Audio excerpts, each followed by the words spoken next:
सबसे पहले जाएंगे फाइल पे ऊपर।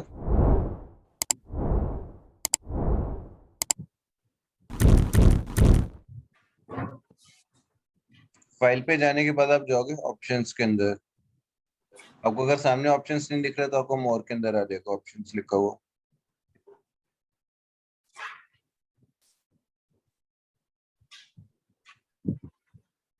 पुराने वर्जन्स में कईयों में एक्सेल ऑप्शंस नाम से भी लिखा होता है ऑप्शंस की जगह। देन इसके बाद जाएंगे ट्रस्ट सेंटर। उसके बाद हम जाएंगे ट्रस्ट सेंटर सेटिंग्स। उसके बाद आप जाओगे मैक्रो सेटिंग्स के अंदर। बस एक यहाँ पे अनेबल पे करना है और trust access to the VBA. आज के हमारे कुछ इजी टॉपिक्स हैं, ज्यादा मुश्किल नहीं है, ज्यादा बड़ी क्लास नहीं आएगी हमारी। फर्स्ट में आपको करना है मर्ज करना है इसको, और सेम वे में इसको अनमर्ज करना है। पहले A1 B1 को आपको मर्ज करना है ऊपर जाके, देन इसको अनमर्ज करना है और उसका एक बटन क्रिएट कर देना है यहाँ पे। शीट 2 पे मूव होते हैं। शीट 2 को आपको रीनेम करना है शीट को टेस्ट नाम से, और उसका भी यहाँ पे एक बटन क्रिएट कर देना उसके बाद। थर्ड है इस शीट को आपको डिलीट करना है, डिलीट दिस शीट। नेक्स्ट है record a macro to open any Excel file. आपको एक मैक्रो रिकॉर्डिंग करनी है और कोई भी एक्सेल फाइल जो आपके किसी भी फोल्डर में पड़ी हो उसको ओपन कर लेना। और चीज का मैक्रो का बटन यहाँ पे बनाना है, उसके बाद आपको साइड में यहीं पे। तो किसी क्वेश्चन में कोई डाउट है तो पूछ सकते तो शुरू हो जाए। हो। हाँ हो जाओ। तो ये टेस्ट है क्या? नहीं, भी ऐसे ही सीखोगे आप। शुभम आपको भी बनाने हैं मैक्रो रिकॉर्ड करने, हाँ जी सर। और उनको बटन। सर इसमें अनमर्ज अनमर्ज भी करना है इसमें? हाँ जी, उसका अलग मैक्रो बनेगा। यहाँ पे टोटल 2 बटन आ जाएंगे आपके, फर्स्ट मर्ज के लिए, सेकंड अनमर्ज के लिए। सर वैसे मेरे सिस्टम पे बार बार ये एरर क्यों आता है फाइल पे जब भी कोई नई फाइल आती है? तो पुराने पाप चल रहे हैं आपके।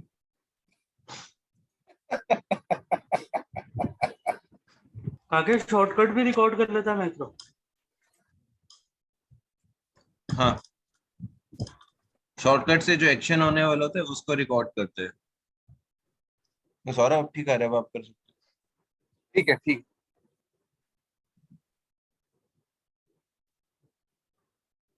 हो। डीबग पे क्लिक करो।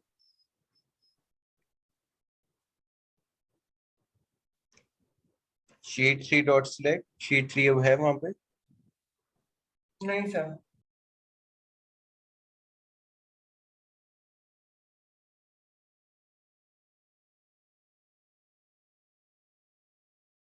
सो फिर मेरे को एक न्यू शीट ऐड करनी पड़ेगी इसमें?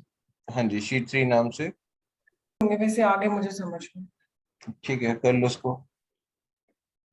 तो बड़े इजी क्वेश्चन से। फर्स्ट है merge A1 to B1, second is unmerge A1 to B1। ठीक है, दूसरी शीट पे आके रिकॉर्डिंग स्टार्ट कर देते हैं। All WMR। शीट 1 पे गया। फर्स्ट क्वेश्चन है मर्ज cell A1 to B1। So A1 और B1 को मैंने सिलेक्ट कर लिया और ऊपर जाके इसको बस मर्ज कर देता हूँ। Done. Recording stop. Next question है unmerge cell A1 to B1। ये भी इजी है। दूसरी शीट पे आके दोबारा से रिकॉर्डिंग स्टार्ट। शीट 1 इसको सिलेक्ट किया होम पे और अनमर्ज कर दिया। नीटनेस के लिए A1 पे भी क्लिक कर देता हूँ। Recording stop. अब इन दोनों को एक बटन भी दे देते हैं, जैसे क्वेश्चन में था कि एक बटन भी देना है। Insert form controls button. Question 1 का मैं इधर ही बना देता हूँ बटन।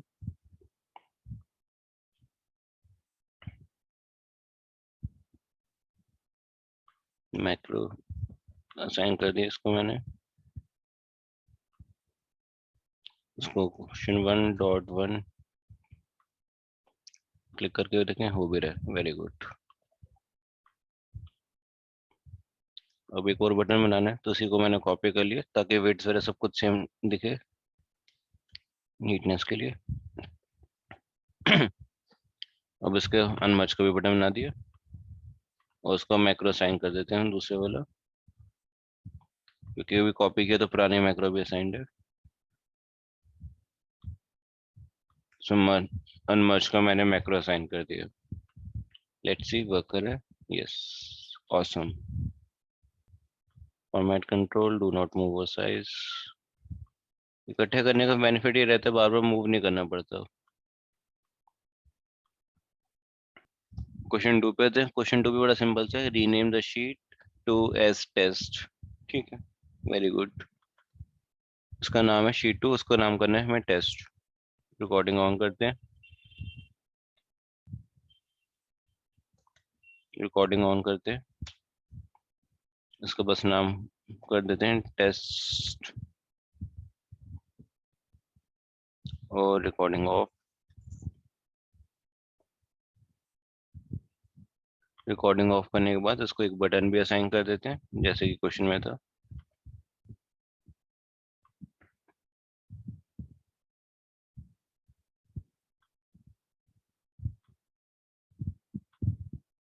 इसको नाम दे देते हैं क्वेश्चन 2। इसको एक बार चेक करते हैं काम कर रहा है या नहीं कर रहा। शीट 2 कर रहा है रीनेम उसको, वेरी गुड। उसको पुरानी शीट 2 पे स्टोर कर देता हूँ ताकि कभी दोबारा चेक करना हो तो। क्वेश्चन 3 है डिलीट शीट 3, और इसका बटन मेरे को साइन करना है बाद में शीट 1 पे। Very easy. अगेन अब मैं आपको यहाँ पे स्पेसिफिक है शीट 3 को डिलीट करना है, तो एक बार मैं किसी दूसरी शीट पे आता हूँ, रिकॉर्डिंग ऑन कर देता हूँ। अब शीट 3 को मैं सिलेक्ट किया ताकि फर्स्ट स्टेप में नोट कर सके शीट 3 पे भी ध्यान है, और उसको डिलीट कर देते हैं बस। Recording of. अब एक बार इसका कोड भी साथ के साथ चेक कर लेते हैं। ऑल्ट F8, इसको एडिट करते हैं। तो उसकी रिकॉर्डिंग है ये sheet 3 dot select active window dot sheets dot delete. तो करंटली जब मैं रन कर रहा था एक मेरे को पॉपअप आ रहा था, do you want to delete this permanently. वो पॉपअप ना आए तो उसके लिए ऊपर एक लाइन भी लिख देता हूँ मैं ऊपर, application dot display alerts equals to false, ताकि मेरे पास कोई एडिशनल पॉपअप ना आए डिलीट करते टाइम। तो यहाँ पे एक बार शीट 3 दोबारा इंसर्ट करके देखते हैं। इसको मैंने इधर मूव कर दिया। अब अपना कोड रन करते हैं। ऑल्ट F8, मैक्रो 10 में नाम से था, विदाउट पॉपअप डिलीट हो गई। और फ्यूचर प्रैक्टिस के लिए मैं एक बार यहाँ पे दोबारा से सेव भी करता हूँ शीट 3 नाम से। और इसका बटन मेरे को बनाना था इसके अंदर, इंसर्ट बटन मैक्रो 10 साइन कर दिया। अब इसका नाम दे देता हूँ क्वेश्चन 4, ब्रैकेट में लिख देता हूँ डिलीट शीट 3, ताकि कोई कंफ्यूजन ना हो। नेक्स्ट है record macro to open any Excel file. ठीक है, रिकॉर्डिंग स्टार्ट करते हैं। उसका नाम देता हूँ फॉर एग्जांपल मैंने open Excel file open browse. अब ब्राउज के अंदर जाके मैं सिलेक्ट कर लूंगा, फॉर एग्जांपल मेरे को ये जैन वाली फाइल ओपन करनी है।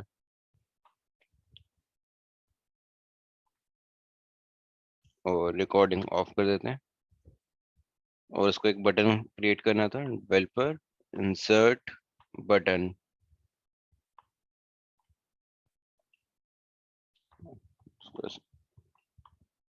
बटन असाइन कर दिया। इसका नाम देता हूँ मैं फॉर एग्जांपल ओपन। इस फाइल को बंद कर दिया, ट्राई करके देखते हैं वर्क कर रही है या नहीं। कर रही है, उसने ओपन कर दिया फाइल को। एक और बार ट्राई करते हैं, कर रहे हैं, इट्स गुड। सो अब एक एक करके इन सब के कोड को विजिट करते हैं जो जो उसने बनाए। Alt F11। तो सबसे पहले बस हमें बस एक कोड आ रहा है मर्ज का, इवन कमेंट्स में मैं लिख देता हूँ समझने के लिए, इसको मर्ज लिख दिया।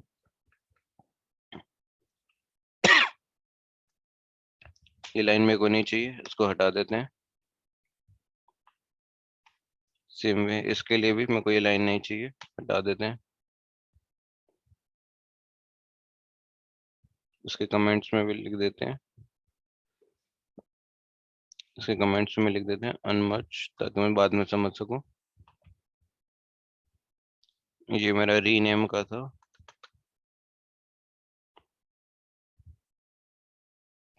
ये मेरा डिलीट शीट का था, ये ओपन का। इवन इसके अंदर भी मेरे को ये फर्स्ट लाइन नहीं चाहिए, तो उसको भी हटा सकते हैं।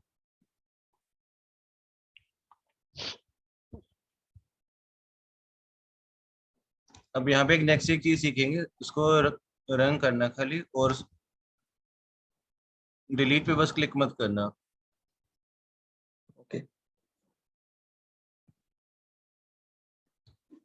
ठीक है, अब सब जब भी आप डिलीट का मैक्रो रन कर रहे हो ना, आप सबको ये पॉपअप आ रहा होगा सामने। ये पॉपअप आपका इसलिए आता है क्योंकि अगर एक बार आपने शीट डिलीट कर दी ना, तो ये एक्सेल भी आपको अंडू का ऑप्शन नहीं देता। तो अगर आपको चाहिए कि मेरे को पॉपअप ना है, क्योंकि अगर मैं चाहता हूँ मैंने कोड रन किया तो मैं सारा दिन सिस्टम के आगे बैठूंगा नहीं, वेट नहीं करूंगा, कभी कमांड पे हम आएंगे। एक बार उसको कैंसिल कर दो। अब इसके कोड के अंदर आ जाओ जहाँ आपने मैक्रो बनाया है। अब जहाँ पे आपकी लाइन शुरू हो रही है ना, शीट 5 डॉट सिलेक्ट, इससे पहले एक बस एक छोटी सी लाइन लिख दो, application dot display alert equals to false. Application dot display alerts equals to false।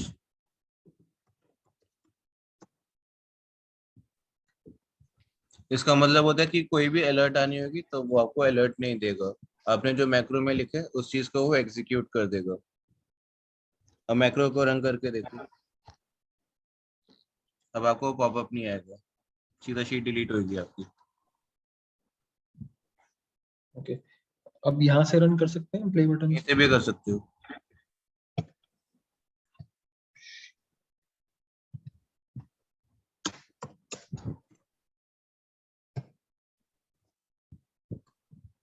हाँ जी। ये आपका स्पेशलिस्ट बहुत हेल्पफुल रहता है जब आपको कोई शीट डिलीट करनी हो, या कई बार आप फाइल सेव एज करते हो ना, तो सेम नाम से ऑलरेडी कोई फाइल पड़ी होती है, तो तब भी आपके पास ये पॉपअप आता है कि आपके पास ऑलरेडी फाइल है, आपको उसको रिप्लेस करना है या नहीं। अगर तब भी अगर ये लाइन लिखी होगी तो उस फाइल को आप ऑटोमेटिकली वो रिप्लेस कर देते हैं। इस लाइन में कोई डाउट है तो पूछ सकते हो। ये आज का हमारा लास्ट टॉपिक था।